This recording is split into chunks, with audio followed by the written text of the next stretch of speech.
বুঝলাম না, গেট খোলা, বাসায় কি কেউ নাই? হুম, কারো তো দেখতেছি না। রুনা, হ্যাঁ রুনা, বুঝলাম না, শুনছ? আরে তুমি ফোন দিলা না কিছু না, হঠাৎ চলে আসছো। আচ্ছা ঠিক আছে, আসছো যখন ভিতরে চলো। দাঁড়াও, আমি ভিতরে যাব না। ভিতরে যাবো না মানে বুঝলাম না। তো এই যে কি দাঁড়া দাঁড়িয়ে কথা বলবা? হ্যাঁ, যা বলার এখানে দাঁড়া থাইকাই বইলা চলে যাম। আচ্ছা, আমি যা বলছিলাম সেটা তোমার মাকে জানাইছো? হ্যাঁ জানাইছি। এখন মার হাতে না টাকা পয়সা নাই, বলছে টাকা পয়সা হইলে দিব। থাকবে না তো, তোমার মায়ের টাকা পয়সা থাকবে না। জামাইকে কিছু দিতে গেলেই তোমার মায়ের টাকা পয়সা থাকে না। তোমার মা তখন হয়ে যায় ফকির, ভিক্ষুক। আজব তো, এমন ভাবে কথাবার্তা বলতেছো কেন? তুমি যখন যেটা চাইছো মায় তো তোমার আবদার পূরণ করার চেষ্টা করছে, এখন টাকা নাই হাতে, এখন কি করবে? হ্যাঁ, আবদার পূরণ করছে, আমরা অনেক কিছু দিছে। আমাদের কি দিছে? 2-3 জোড়া চপ্পল আর ওই ফুটপাত থেকে কিনা শার্ট প্যান্ট দিছে। এছাড়া তো তোমার মা ভালো কিছু আমারে দেয় নাই। এই শোনো, আমি সাপ সাপ কথা বলে দিচ্ছি, যদি তুমি বাইক না আনতে পারো আমার বাসায় যাবে না। মা তো বলছে দিব। তুমি যখন যেটা চাইছো সেটা দিছে না, এটাও তোমাকে দিবে। এই শয়তানের বাচ্চা না বেশি কথা বলে, তুই বেশি কথা বলিস। তুই কি চাচ্ছিস তোর বাবার বাড়িতে আইসা আমি তোর গায়ে হাত তুলি? হুম? তুমি এরকম করতেছো কেন? আমি তো বলছি মারে, মা তো বলছে দিব। কয়েকটা দিন সময় চাইছে, বেশি না, 4-5টা দিন সময় দাও। আর কত সময় দিমো? আর কত সময় দিমো? আর কত সময় তোমার মায়ের প্রয়োজন হবে বলো? বলছোই তো তুমি, প্রায় 3-4 দিন হয়েছে। আর 4-5টা দিন সময়, মানুষকে তো মিনিমাম একটা একটা মাস সময় দিতে হয় নাকি? আমি মন থেকে চাচ্ছি আমাদের সংসারটা টিকুক, কিন্তু তুমি চাচ্ছ না আমাদের সংসারটা টিকুক। তুমি চাচ্ছ আমাদের সংসারটা যেন ভেঙে যায়। বলতেছে এরকম কথা বললা, সংসার কেন ভাঙা যাইব? সংসার ভেঙেই যাবে। আমি আমার বাইক না পাইলে সংসার আর টিকবে না। আচ্ছা, মাথা গরম করো না, বাইক এই ছাড়ো। ভিতরে চলো, খাওয়া দাওয়া করে। হুম, আমি আপনার বাসায় খাওয়ার জন্য আসছি, তাই না? খাওয়ার জন্য আসছি। শয়তান। কি রে মা, চিল্লাচিল্লি করস কার সাথে? ও জামাই, তুমি আইছো? আয়ো ভিতরে আয়ো, বইয়া কথা জামাইরে ভিতরে বইতে দিলি না তুই? না, আমি ভিতরে যাবো না। কেন বাবা ভিতরে যাইবা না? আয়ো ভিতরে আয়ো, বইসা বইসা কথা বলি। আর জামাইরে চা নাস্তা দে, একটু খাক। আমি খাওয়ার জন্য আপনাদের বাসায় আসি নাই, আমার কাজ আছে, আমি চলে গেলাম। আর এই যে যা বলছি সেটা যেন মাথায় থাকে। জামাই কি বলে এসব? কি বলছে জামাই? কি বলছো তুমি জানো না? না।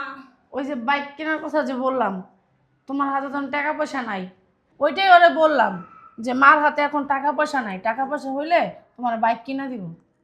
কত মা করতে দিয়ে এতগুলা টাকা পয়সা? তুই তো জানোস আমার সমস্যার কথা। জামাইটাও জানি কেমন, শাশুড়ি দেখা শাশুড়ির দুঃখও বুঝতে চায় না। আসলে মানুষ যে কয় পরের পুত কুত্তার মুখ মুইতা দিলে যায় সমুদ্র, সেম এরকমই হয়েছে। আয় মা ভিতরে আয়, ভিতরে বইয়া কথা কই। আয়। চলো ভিতরে চলো। বলে কি ভিখারির বাচ্চা, তার মায়ের হাতের অবস্থা নাকি ভালো না। আরে ফকিন্নি ছোট লোক, তোর মায়ের হাতের অবস্থা কোনোদিনও ভালো হবে না, কারণ ওই যে তোরা কাঙ্গালি ছোট লোক ফকিন্নি। শালা, আমি যদি জানতাম তোরা এতটা ভিখারি ফকিন্নি ছোট লোক, কখনো তোকে বিয়ে করতাম না। ভুল আমারই হয়েছে। শালা, মানুষ জামাইরে কত কিছু দেয় আর আমি সামান্য একটা বাইক চাইছি, এই বাইকটাই দিতে পারেনি। মেজাজটা যা গরম হইতেছে না, ভাষায় প্রকাশ করার মতো না। মেজাজটা গরম হইতেছে অনেক। শ্বশুর বাড়ি গেছিলি? হুম, কই বৌমারা তো দেখতেছি না। আনি নাই, আরো কিছুদিন থাকুক। আর কতদিন থাকবো? 1 মাস হয়ে গেছে বৌমা বাপের বাড়ি গেছে, অহনো পর্যন্ত আনলি না। আরো 1 মাস থাকুক। আম্মা, মানে এমন একটা মানে ভিখারি পরিবারের মেয়ে বিয়ে করছি, মানে মানে বুঝাইতে পারবো না তোমাকে। কে? আরো বড় লোক দরকার ছিল? অবশ্যই। ও, বড় লোক হইলে কি হইতো? কি হইতো, যখন যা চাইতাম সেটাই পাইতাম। কে তোর কে আল্লাহ কম দিছে? আমার যতই দিক, তারপর মানুষের আশা ভরসা থাকে না যে শ্বশুর বাড়ি থেকে আমি কোনো কিছু পামো। আমি হ্যাঁ, আশা ভরসা থাকে। কোন পুরুষের থাকে? যে পুরুষের নাই সেই পুরুষের আশা ভরসা থাকে যে শ্বশুর বাড়ির টাকা দিয়ে সে চলবে। কিন্তু তোর তো আছে, তারপরে কেন আশা ভরসা থাকবে? ওমা, আমি আশা করতে পারি না আমার শ্বশুর আমার শাশুড়ি আমাকে এটা দিবে সেটা দিবে, মানুষ কি পায় না? হ্যাঁ, পাই তো, ওই যে আমি কইলাম, বুঝলে বুঝপাতা, না বুঝলে কি পাতা। বুঝলাম না আম্মা, তুমি কি বুঝাতে চাচ্ছ আমাকে? এই যে বুঝাইলাম যে যে পুরুষের নাই সেই পুরুষে যে আশা করে শ্বশুর বাড়ির থেকে আইনা চলবো, আর যে পুরুষ সুপুরুষ বিপুরুষ সে কখনো শ্বশুর বাড়ির আশা করে না। একটা জিনিস মাথায় রেখো, একটা জিনিস কি জানো, নিজের যোগ্যতায় চলা খুব ভালো, পরের যোগ্যতায় চলা না ভালো না। বাংলা কথায় কইতে চাইছিলাম, কিন্তু তুমি তো আমার ছেলে, এর জন্য তোমার ভালোবাসায় বুঝাই দিলাম। একটা কথা কি জানো, এই যে আব্বা তোমার সাথে কথা কইতেছি, আব্বা জান আমার দিকে কথা আম্মা, ওই ফকিনির কথা বাদ দিয়ে অন্য কোনো কথা থাকলে বলো। শোনো। ওই যে যেই মহিলা গো, মানে যে মেয়েদের বাপ মার অনেক টাকা পয়সা কিন্তু ব্যবহার অনেক খারাপ। শোনো, যে মেয়েদের বাপের বাড়ি অনেক টাকাওয়ালা পয়সাওয়ালা, সেই মেয়েদের ব্যবহার অনেক খারাপ হয়। সেই মেয়েরা সংসারিক হয় না, সেই মেয়েরা হয় মডেলিং। বুঝতে পারছো? কিন্তু আমার বৌমারে দেখো, ও কিন্তু অনেক ভালো। বুঝতে পারছো? বুঝলাম না আম্মা, তুমি কি ওই ফকিনির হয়ে দালালি করতে আসছো আমার কাছে? এটা দালালের কিছু না, একটা শাশুড়ির যে কর্তব্য সেটাই পালন করতে আসছি। আমার বৌমা তো অনেক ভালো, আমার কোনো সেবা যত্নে কমতি রাখে না, আমার সাথে কখনো উঁচু গলায় কথা বলে না, আমার সাথে কখনো চোখ রাঙায় কথা আম্মা, ওই প্রত্যেকটা শাশুড়ির সেবা যত্নই করে তার ছেলের বউয়েরা। না, অসম্ভব ব্যাপার। এখন যেই জামানা আসছে, এখন যেই সময়, এই সময়ের ভিতরে কোনো ছেলের বউ শাশুড়িকে সেবা করে না। বুঝতে পারছো? কিন্তু দেখো তোমার বউটাকে, তোমার বউরে তুমি অনেক ছোট করে কথা বলো, সবার সামনে ছোট করো, গরিব ফকিরনি ছোট লোক এগুলি বলো। কিন্তু তোমার বউ কি তোমার সাথে কখনো চোখ রাঙায় কথা বলছে? তোমার বউ কি কখনো তোমার সাথে উচ্চ গলায় কথা বলছে? তোমার বউয়ের ভিতরে কি এসব গুণগুলি দেখছো? তোমার বউ, তুমি অফিস থেকে আসার সাথে সাথে কি খাবা, কি করবা, মানে শুইবা না বইবা, তোমার পায়ের জুতাটা পর্যন্ত খুলে দেয়। এরকম মেলোক পাওয়া না ভাগ্যের বিষয়। বুঝতে পারছো? খালি টাকা পয়সা দিয়া সুখ শান্তি কিনা যায় না। তার যার টাকা পয়সা আছে তার ঘরে সুখ নেই। আবার যায় দেখো গা, রিক্সা চালায়, ওনার ঘরে অনেক সুখ শান্তি, ওনার বউ ভালো, উনি নিজেও ভালো। লোভ জিনিসটা খুব খারাপ জিনিস। লোভে পড়লে লোভে পাপ, পাপে মৃত্যু। বুঝতে পারছো? এখনো সময় আছে, বৌমারে নিয়ে আসো। এই বউ যদি চইলা যায় একবার, এই বউ যদি তোমার রাগ হয়ে ডিভোর্স দিয়ে দেয়, তারপরে না যেই বউ আসবে সেই বউ তোমার হুয়ার ভিতর লাথি দিতে দিতে তোমার শিক্ষা বানায় ছেড়ে দিবে। বুঝতে পারছো? আমার কাছে যদ্দূর মনে হয়েছে যে আমার ছেলের বউ কতটুক ভালো, আমি ওদ্দূরই তোমার বুঝাই দিলাম।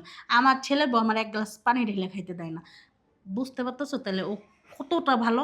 ও গরিব ঘরের মেয়ে দেখা এতটুক ভালো। ও ফকিরনি না, ও ছোট লোক না। ছোট লোক হইলেও, ফকিরনি হইলেও, আর মন মানসিকতা অনেক ভালো। বুঝতে পারছো না?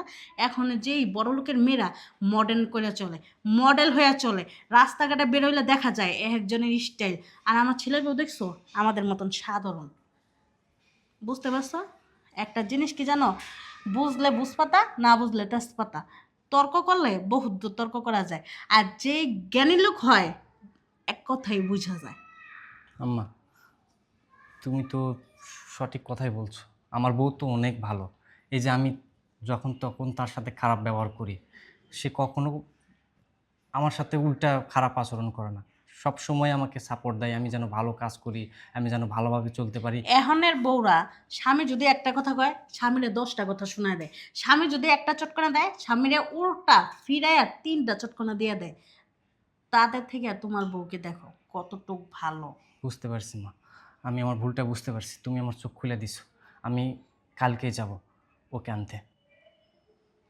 আমিও এটা চাই, বৌমা বাসায় ফিরে আসুক। 1 মাস যাবৎ কাজের লোক দিয়ে কাজ করাইতেছি বাসার ভিতরে, কোনো কাজেরই মিল পাইতেছি না। কিন্তু আমার ছেলের বউ সব কিছু কত সুন্দর করে গুছায় রাখে। আমার ওই জিনিসটির ভিতরে একবারের বেশি 2বার চোখ দিতে হয় না। আমার ছেলের বউ যে জায়গায় আছে, আমার বিশ্বাসও সেখানে আছে। আমার ছেলের বউ যেই কাজটা করবে, আমি জানি যে এই কাজটা আমার ছেলের বউ তার মন দিয়ে করতেছে, এই কাজটা কখনো ভুল হইতে পারে না। বুঝতে পারছো? এখনো সময় আছে, নিজের ভুল বুঝা বৌমার কাছে মাপ চাইয়া বৌমাকে বাসায় ফেরত নিয়ে আসো। ও, আরেকটা কথা আমি ভুলে গেছিলাম। তোমার যে এই যে বাইক বাইক বাইক বাইক করতেছো, তুমি ইচ্ছা করলে কিন্তু এখন যাই একটা বাইক কিনে নিয়ে যেতে পারো। কেন শুধু শুধু ওদের ফ্যামিলিকে এত চাপ সৃষ্টি করতেছো? হ্যাঁ, একটা বাইকের দাম কয় টাকা? কয় টাকা? তুমি তো মাস শেষে লাখ 2 লাখ 3 লাখ টাকা ইনকাম করতে পারো। তো একটা বাইকের দাম না হইলেও 5 লাখ টাকা, 6 লাখ টাকা, না ধরো না 10 লাখ টাকাই হইতে পারে। তো তুমি একটা বাইক কেনার যোগ্যতা রাখো না, আম্মা তাহলে কেন চাপ সৃষ্টি করতেছ? ওই যে আমার ফ্রেন্ড আছে না রাজু, ওর শ্বশুর বাড়ি থেকে একটা বাইক পাইছে, ওইটা শোনার পর আমি ওর সাথে খারাপ ব্যবহার করা শুরু করছি। শোনো, যার যার কর্ম তার তার ফল। ওই লোকটা দেখো গা তোমার বন্ধু আর কি, তোমার বন্ধু হয়তো তার বউরে চাপ সৃষ্টি করে এই বাইকটা আনছে, আর নাইলে ভালোবাসে দিছে, তাদের সামর্থ্য আছে এই জন্য দিছে। কিন্তু তোমার শ্বশুর বাড়ির থেকে তুমি এটা আশা করতে পারো না। কারণ কি জানো, ওরা আসলেই গরিব মানুষ, ওদের কাছে এই জিনিসটা আশা করা ঠিক না।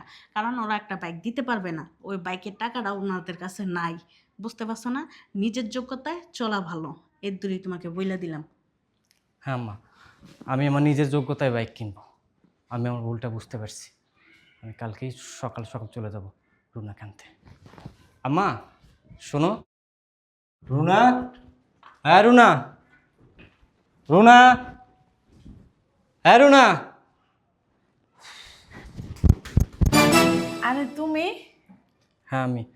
তুমি তৈরি হয়ে নাও, আমি তোমাকে নিতে আসছি। সত্যি তুমি আমার নিতে আসছো? হ্যাঁ, এখানে অবাক হওয়ার কি আছে।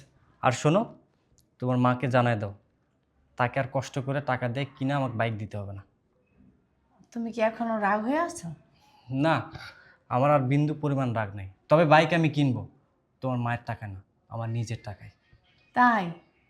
হ্যাঁ, তুমি কি সত্যি বলতেছো? তো আমি কি মিথ্যা কথা বলবো? আচ্ছা ঠিক আছে, তাহলে তুমি ভিতরে চলো, রান্না বান্না করছি, খাবার খেয়া তারপরে যামুনি। ঠিক আছে। আচ্ছা চলো ভিতরে চলো।